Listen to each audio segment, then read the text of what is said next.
Hello and welcome. This is a video for updating the color of your old boot.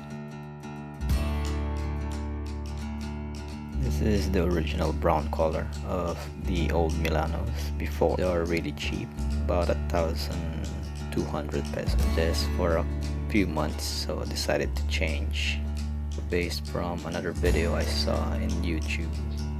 It's just simple shoe polish. And we used Kiwi shoe polish. Brush, since we don't have any horsehair brush, we used Ambassador, made in Korea, and I think it's using synthetics.